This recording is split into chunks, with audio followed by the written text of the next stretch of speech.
नमस्कार, Tarun Bharat news bulletin मध्ये आपल्या सर्वांचे स्वागत। आता पाहूया ठळक घडामोडी।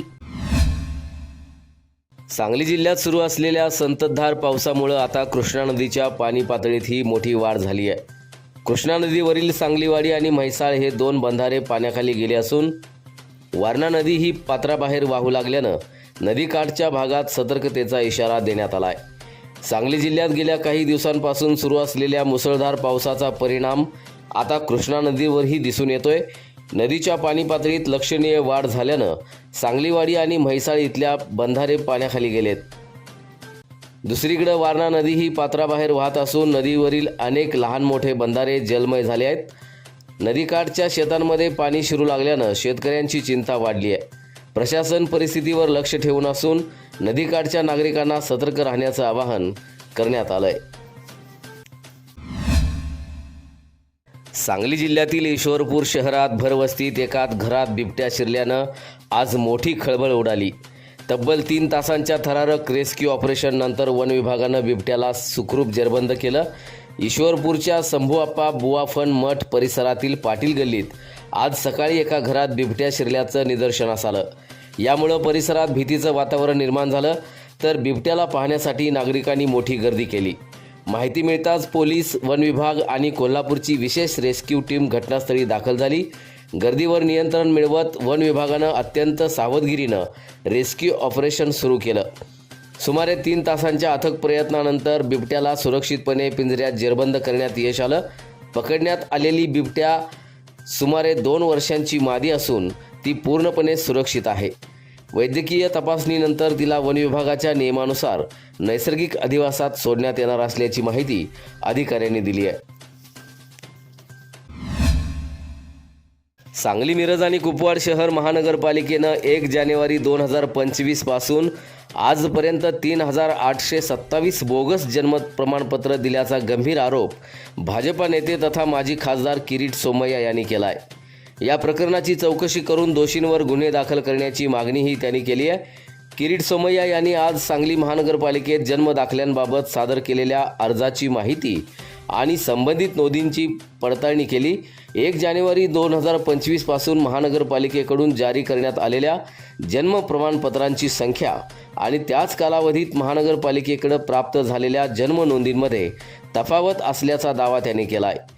या तफावतीच्या आधारे तब्बल 3827 जन्म प्रमाणपत्र बोगस पद्धतीनं देण्यात आल्याचा आरोप सोमय्या यांनी केला आहे। या सर्व प्रमाणपत्रांची तातडीनं पडताळणी करून ती रद्द करावीत, तसंच संबंधित अधिकारी आणि दोषींवर FIR दाखल करण्यात यावा अशी मागणीही त्यांनी केली आहे। या प्रकरणामुळे सांगली महानगरपालिकेच्या कामकाजावर प्रश्नचिन्ह निर्माण झालं असून प्रशासन यावर काय भूमिका घेणार याकडे सर्वांचं लक्ष लागून राहिलं आहे। भाजपा नेते तथा माजी खासदार किरीट सोमय्या यांनी सांगली दौऱ्यात उद्धव ठाकरे आणि ठाकरे गटावर जोरदार टीका केली आहे। तसंच मुंबई-पुणे द्रुतगती मार्गावरील मिसिंग लिंकजवळ झालेल्या दरड कोसळण्याच्या घटनेवरही त्यांनी प्रतिक्रिया दिली आहे।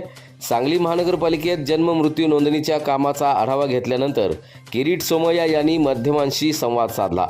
यावेळी त्यांनी उद्धव ठाकरे आणि ठाकरे गटावर टीका करत स्मशानात जाताना लोकांना रामाची आठवण येते, ठाकरे पक्षाच्या अंतिम संस्काराची आणि रक्षा विसर्जनाची वेळ जवळ आल्यामुळेच त्यांना रामाची आठवण होत आहे असं वक्तव्य केलंय। याशिवाय पुणे मुंबई द्रुतगती मार्गावरील मिसिंग लिंकजवळ दरड कोसळल्याच्या घटनेबाबत बोलताना ते म्हणाले, पावसाळ्यात अशा प्रकल्पांमध्ये काही प्रमाणात जोखीम असते, मात्र दरड नेमकी कशामुळे कोसळली, आवश्यक खबरदारी घेण्यात आली होती का याचा तपास झाल्यानंतरच सत्य समोर येईल अशी प्रतिक्रिया त्यांनी दिली आहे। त्यांच्या या वक्तव्यामुळे राज्याच्या राजकीय वर्तुळात नव्या चर्चेला उधाण आलंय। सांगली, मिरज आणि कुपवाड शहर महानगरपालिकेत भाजपा नेते किरीट सोमय्या यांनी घेतलेल्या बैठकीवरून आता राजकीय वाद निर्माण झालाय।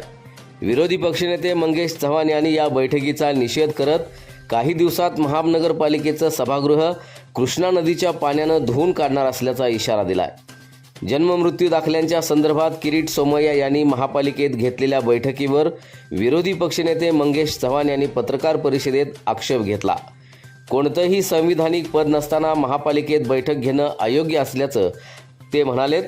तसंच जन्ममृत्यू दाखल्यांबाबत बोगस प्रमाणपत्र दिल्याचा आरोपही त्यांनी फेटाळून लावला.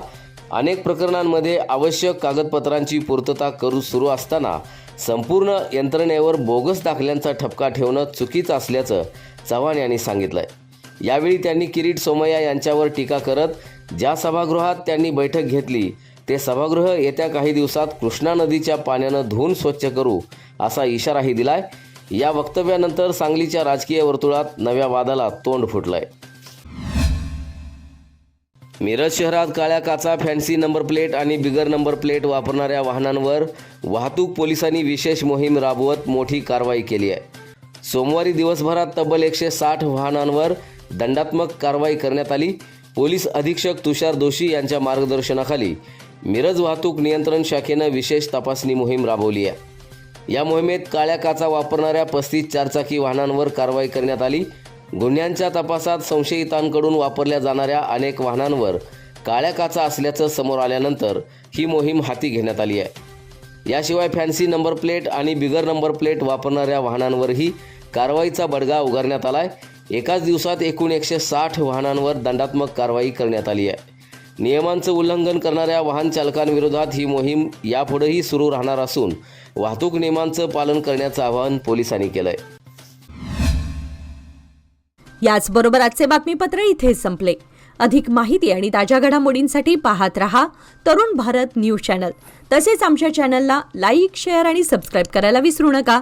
आणि विश्वासार्ह बातम्यांसाठी दररोज वाचा दैनिक तरुण भारत. धन्यवाद.